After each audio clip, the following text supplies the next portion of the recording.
देखिए, आज जो कहा जा रहा है कि एक सिंपैथी लेने की कोशिश महाराष्ट्र में की जा रही है कि हमारा सिंबल फ्रीज हो गया, तो एक स्ट्रैटेजी थी ऐसे हमें लगता है, क्योंकि इलेक्शन कमीशन ने जब भी डेट दी है उनको कुछ भी इन्फॉर्मेशन नहीं दी गई, और जो लोगों ने नेक्स्ट डेट मांगी थी वो सब उद्धव जी के ही लोग थे, मतलब उनकी तरफ से ही ये मांगा गया था। उसी दिन पे हमने सब एफिडेविट्स दी हुई है, हमारी मेजॉरिटी प्रूव करने के लिए जो नंबर देना है वो भी हमने दिया है।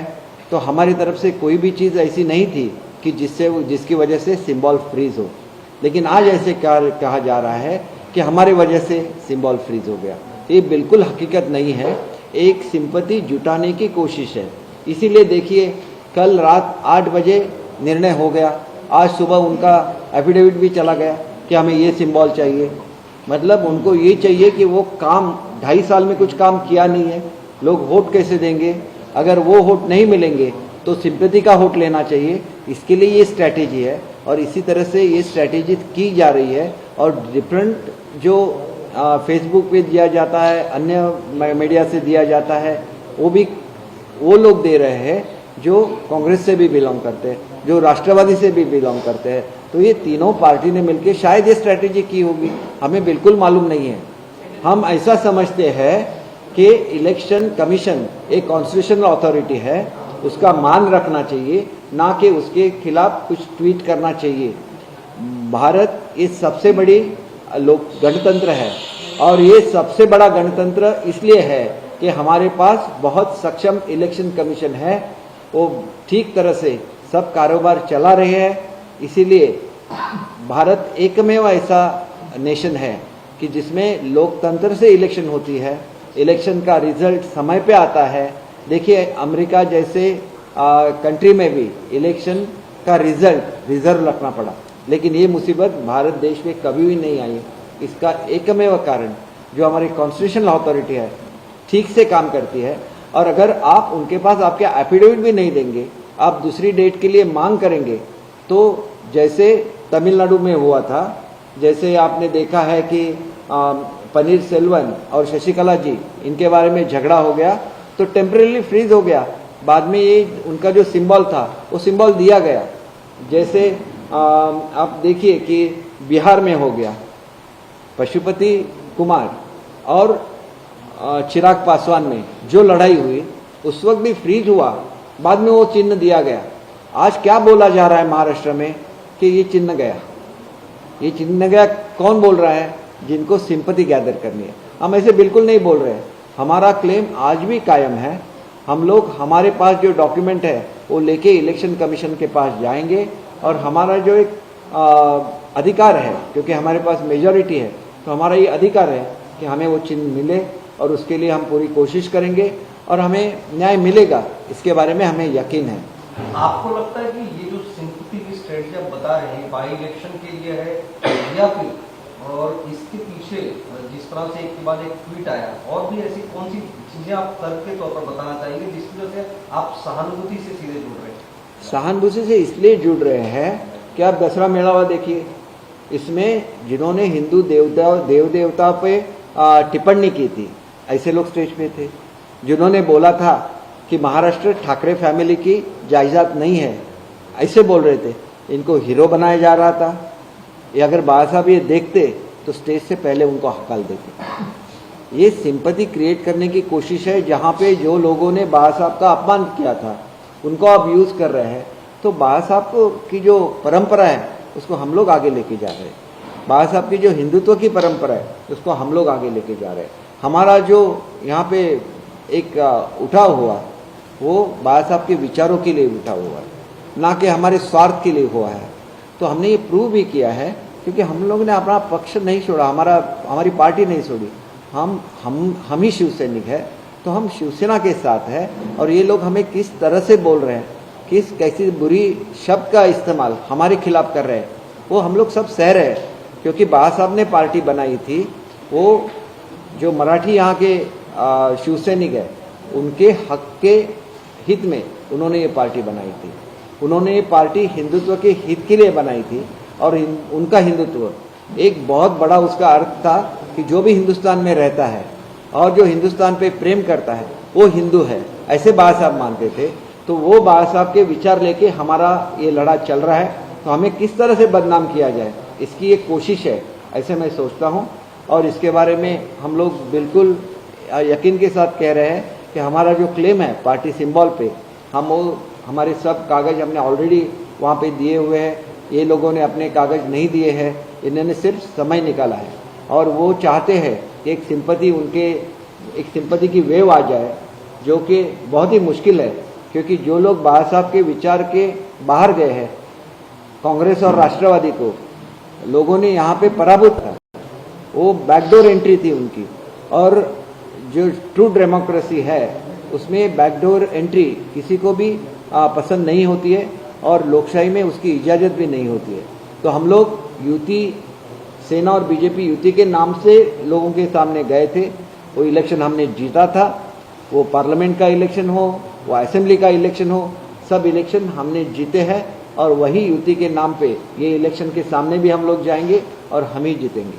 केसरकर साहब, अभी 3 चिन्ह दिए गए हैं शिवसेना की तरफ से इलेक्शन कमीशन को, उस पर क्या प्रक्रिया है आपकी? क्या आपको लगता है कि सारी चीजें पहले से तैयार की जा रही थी, इसलिए वो अपनी स्ट्रेटजी के तहत उन्होंने 3 ऑप्शन भी रख लिए इलेक्शन कमीशन के सामने?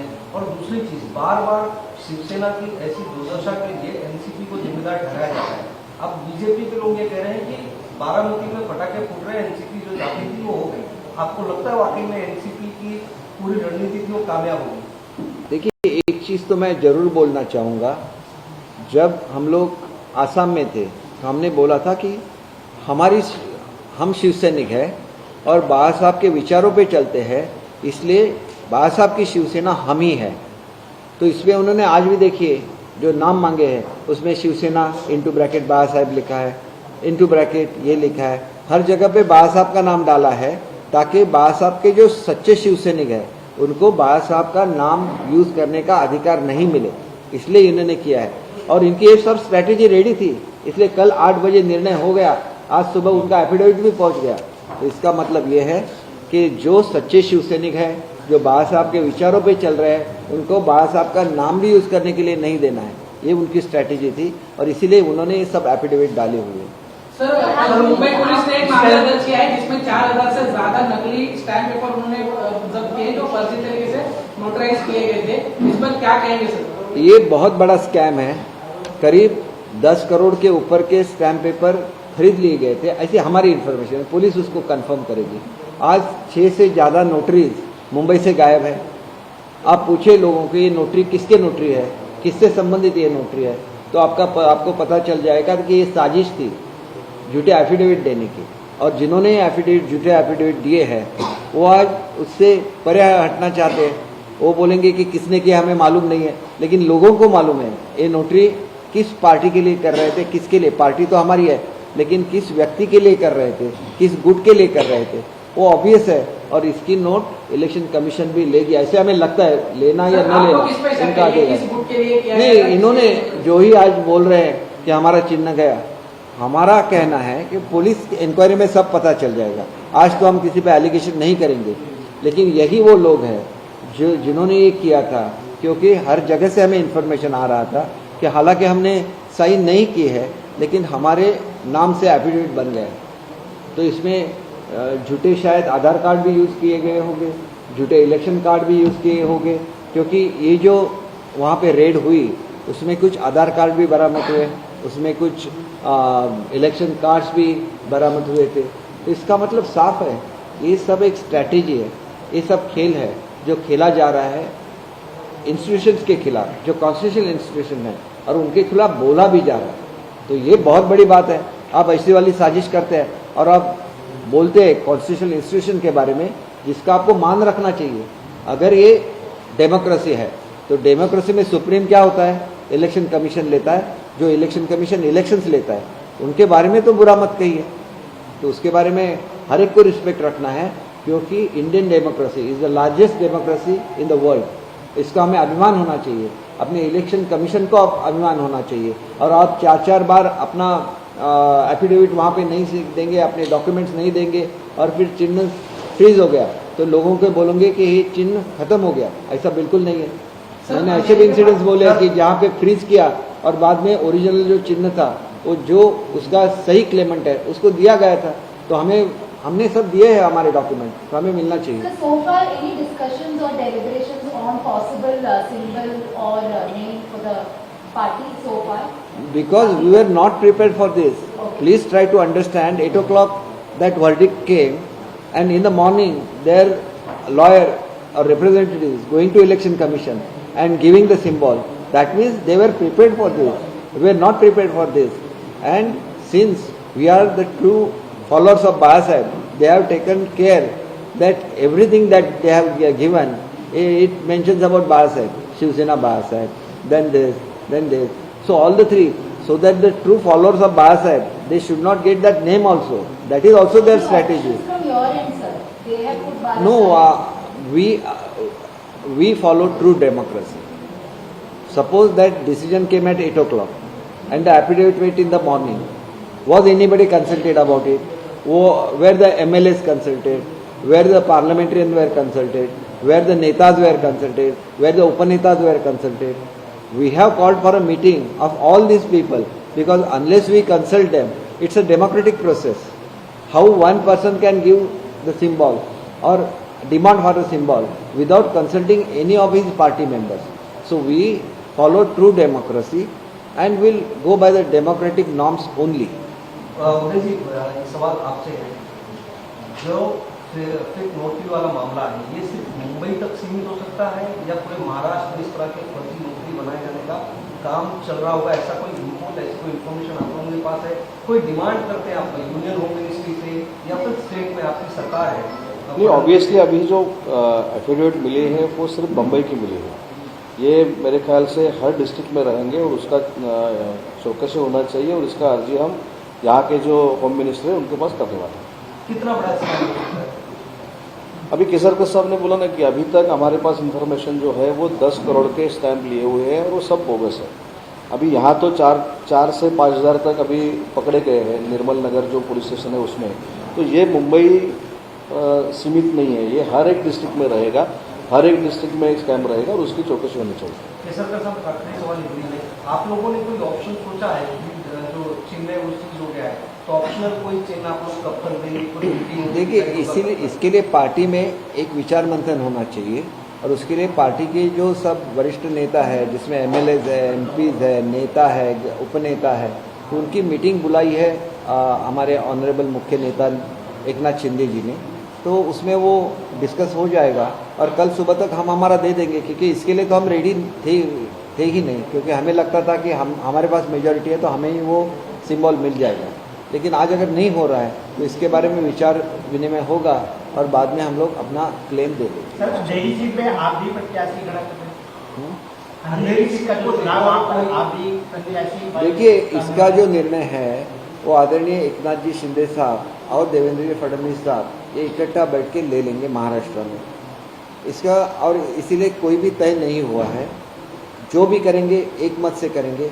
लोगों ने वहाँ पे युति को ही जिताया था, मतलब बीजेपी सेना युति के कहाँ भी हम लोग लड़ते हैं तो युति के कैंडिडेट होने के हम लोग युति के ही कैंडिडेट होते हैं, चाहे हमारा सिंबल लोटस हो, चाहे हमारा बो एंड एरो हो, लेकिन हम लोग इकट्ठा ही लड़ते हैं और इकट्ठा ही लड़ेंगे। आप पहले डिसाइड नहीं है, लेकिन बीजेपी के मुर्शिद पटेल तो लोकल लेवल पे कैंपेनिंग में भी जुट गए हैं। नहीं, हर कोई कैंडिडेट जिसको लगता है कि मैं फ्यूचर कैंडिडेट हूँ वो तैयारी में जुट जाता है, वो उसका इंडिविजुअल ये है। जो डिसीजन होगा वो तो शिंदे साहब और फडणवीस साहब करेंगे, मतलब शिवसेना और बीजेपी ही करेगी। सर, ये सवाल इसलिए कि इसके पहले जो वहाँ पे वो शिवसेना के थे, शिवसेना से देखिए, जब युति का शासन था इससे पहले तो बीजेपी का मुख्यमंत्री था, बराबर है ना। फिर आज शिवसेना का हो गया। हम में इतना मेलजोल है कि कौन मुख्यमंत्री है, कौन MLA है, ये हमारे लिए अहमियत नहीं रखता है। राष्ट्र का कल्याण, राज्य का कल्याण, ये हमारे लिए अहमियत रखता है।